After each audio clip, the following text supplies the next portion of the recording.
Welcome to Bite at a Time Books, where we read you your favorite classics, one bite at a time. My name is Bree Carlile, and I love to read, and wanted to share my passion with listeners like you. Be sure to follow the show on your favorite podcast platforms so you get all the new episodes. Or you can follow the show on YouTube, where we have playlists for all the stories. You can find us on all the social medias, at Bite at a Time Books, or on our website, biteatatimebooks.com, where you can also sign up for our newsletter for more information on what we're reading and what's coming next for the podcasts. We're part of the Bite at a Time Books Productions Network.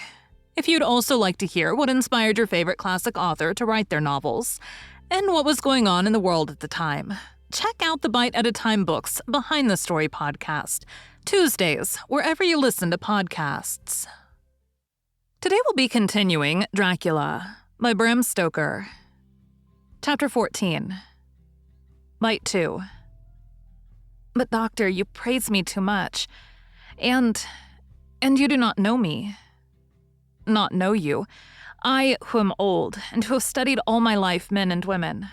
I, who have made my specialty the brain and all that belongs to him and all that follow from him.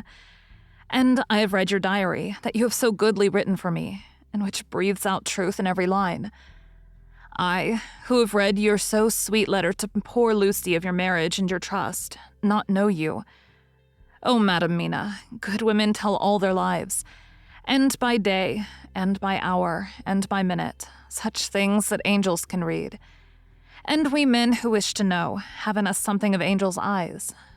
Your husband is noble nature, and you are noble too, for you trust. And trust cannot be where there is mean nature. And your husband, tell me of him. Is he quite well? Is all that fever gone? And is he strong and hearty? I saw here an opening to ask him about Jonathan, so I said, he was almost recovered. But he has been greatly upset by Mr. Hawkins' death. He interrupted. Oh yes, I know. I have read your last 2 letters. I went on. I suppose this upset him. For when we were in town on Thursday last, he had a sort of shock. A shock, and after brain fever so soon. That was not good. What kind of a shock was it? He thought he saw someone who recalled something terrible, something which led to his brain fever. And here the whole thing seemed to overwhelm me in a rush. The pity for Jonathan, the horror which he experienced, the whole fearful mystery of his diary, and the fear that has been brooding over me ever since all came in a tumult. I suppose I was hysterical, for I threw myself on my knees and held up my hands to him and implored him to make my husband well again. He took my hands and raised me up and made me sit on the sofa and sat by me. He held my hand in his and said to me with such infinite sweetness, "My life is a barren and lonely one, and so full of work that I have not had much time for friendships. But since I have been summoned here by my friend John Seward, I have known so many good people and seen such nobility that I feel more than ever, and it has grown with my advancing years, the loneliness of my life. Believe me, then, that I come here full of respect for you, and you have given me hope. Hope not in what I am seeking of, but that there are good women still left to make life happy. Good women whose lives and whose truths may make good lesson for the children that are to be. I am glad that I may be here of some use to you. For if your husband suffer, he suffer within the range of my study and experience. I promise you that I will gladly do all for him that I can, all to make his life strong and manly, and your life a happy one. Now you must eat. You are overwrought, and perhaps over-anxious. Husband Jonathan would not like to see you so pale, and what he like not where he love is not to his good. Therefore, for his sake, you must eat and smile. You've told me all about Lucy, and so now we shall not speak of it, lest it distress. I shall stay in Exeter tonight, for I want to think much over what you have told me. And when I have thought, I will ask you questions, if I may. And then, too, you will tell me of husband Jonathan's trouble so far as you can. But not yet. You must eat now. Afterwards, you shall tell me all. After lunch, when we went back to the drawing room, he said to me, "And now tell me all about him." When it came to speaking to this great learned man, I began to fear that he would think me a weak fool, and Jonathan a madman. That journal is also strange, and I hesitated to go on. But he was so sweet and kind, and he had promised to help, and I trusted him. So I said, "Dr. Van Helsing, what I have to tell you is so queer that you must not laugh at me or at my husband. I have been since yesterday in a sort of fever of doubt. You must be kind to me and not think me foolish that I have even half believed some very strange things." He reassured me by his manner, as well as his words when he said, "Oh, my dear, if you only know how strange is the matter regarding which I am here, it is you who would laugh. I have learned not to think little of anyone's belief, no matter how strange it be. I have tried to keep an open mind, and it is not the ordinary things of life that could close it, but the strange things, the extraordinary things, the things that make one doubt if they be mad or sane. Thank you. Thank you 1,000 times. You have taken a weight off my mind. If you will let me, I shall give you a paper to read. It is long, but I have typewritten it out. It will tell you my trouble and Jonathan's. It is the copy of his journal when abroad, and all that happened. I dare not say anything of it. You will read for yourself and judge. And then when I see you, perhaps you'll be very kind and tell me what you think." "I promise," he said as I gave him the papers. "I shall in the morning, so soon as I can, come to see you and your husband, if I may. Jonathan will be here at 11:30, and you must come to lunch with us and see him then. You could catch the quick 3:34 train, which will leave you at Paddington before 8. He was surprised at my knowledge of the trains offhand. But he does not know that I have made up all the trains to and from Exeter so that I may help Jonathan in case he's in a hurry. So he took the papers with him and went away. And I sit here thinking, I don't know what. Letter by hand. Van Helsing to Mrs. Harker. 25 September, 6 o'clock. Dear Madam Mina, I have read your husband's so wonderful diary. You may sleep without doubt. Strange and terrible as it is true. I will pledge my life on it. It may be worse for others, but for him and you there is no dread.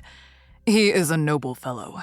And let me tell you from experience of men, that one who would do as he did in going down that wall into that room, aye, and going a second time, is not one to be injured in permanence by a shock. His brain and his heart are all right. This I swear before I've even seen him. So be at rest. I shall have much to ask him of other things. I am blessed that today I come to see you, for I have learned all at once so much that again I am dazzled more than ever, and I must think. Yours, the most faithful, Abraham Van Helsing. Letter. Mrs. Harker to Van Helsing. 25 September, 6:30 p.m. My dear Dr. Van Helsing, 1,000 thanks for your kind letter, which has taken a great weight off my mind. And yet, if it be true, what terrible things there are in the world, and what an awful thing if that man, that monster, be really in London. I fear to think. I have this moment, whilst writing, had a wire from Jonathan, saying that he leaves by the 6:25 tonight from Launceston, and will be here at 10:18, so that I shall have no fear tonight. Will you, therefore, instead of lunching with us, please come to breakfast at 8 o'clock, if this be not too early for you. You can get away if you're in a hurry by the 10:30 train, which will bring you to Paddington by 2:35.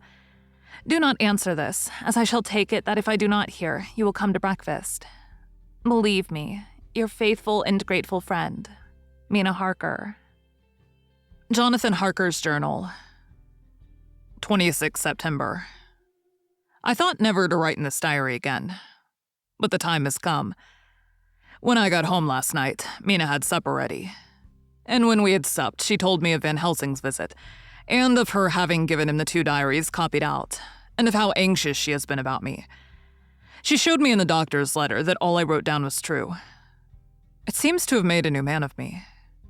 It was the doubt as to the reality of the whole thing that knocked me over. I felt impotent, and in the dark, and distrustful. But now that I know, I'm not afraid, even of the Count. He has succeeded, after all then, in his design in getting to London, and it was he I saw. He has got younger, and how? Van Helsing is the man to unmask him and hunt him out, if he is anything like what Mina says. We sat late and talked it all over. Mina is dressing, and I shall call at the hotel in a few minutes and bring him over. He was, I think, surprised to see me. When I came into the room where he was and introduced myself, he took me by the shoulder and turned my face round to the light and said, after a sharp scrutiny, "But Madam Mina told me you were ill, that you had had a shock." It was so funny to hear my wife called Madam Mina by this kindly, strong-faced old man. I smiled and said I was ill. I have had a shock, but you've cured me already. And how? By your letter to Mina last night. I was in doubt, and then everything took a hue of unreality, and I did not know what to trust, even the evidence of my own senses. Not knowing what to trust, I did not know what to do, and so had only to keep on working in what had hitherto been the groove of my life. The groove ceased to avail me, and I mistrusted myself. Doctor, you don't know what it is to doubt everything, even yourself. No, you don't. You couldn't with eyebrows like yours. He seemed pleased, and laughed as he said, "So, you are a physiognomist. I learn more here with each hour. I am with so much pleasure coming to you to breakfast. And oh, sir, you will pardon praise from an old man, but you are blessed in your wife." I would listen to him go on praising Mina for a day, so I simply nodded and stood silent. She is one of God's women, fashioned by his own hand to show us men and other women that there is a heaven where we can enter, and that its light can be here on earth. So true, so sweet, so noble, so little an egoist. And that, let me tell you, is much in this age, so skeptical and selfish. And you, sir, I have read all the letters to poor Miss Lucy, and some of them speak of you, so I know you since some days from the knowing of others. But I have seen your true self since last night. You will give me your hand, will you not? And let us be friends for all our lives. We shook hands, and he was so earnest and so kind that it made me quite chalky. "And now," he said, "may I ask you for some more help? I have a great task to do, and at the beginning it is to know. You can help me here. Can you tell me what went before your going to Transylvania? Later on I may ask more help, and of a different kind. But at first, this will do." "Look here, sir," I said. "Does what you have to do concern the Count?" "It does," he said solemnly. "Then I am with you heart and soul. As you go by the 10:30 train, you will not have time to read them, but I shall get the bundle of papers. You can take them with you and read them in the train." After breakfast, I saw him to the station. When we were parting, he said, "Perhaps you will come to town if I send to you, and take Madam Mina too." "We shall both come when you will," I said. I had got him the morning papers and the London papers of the previous night.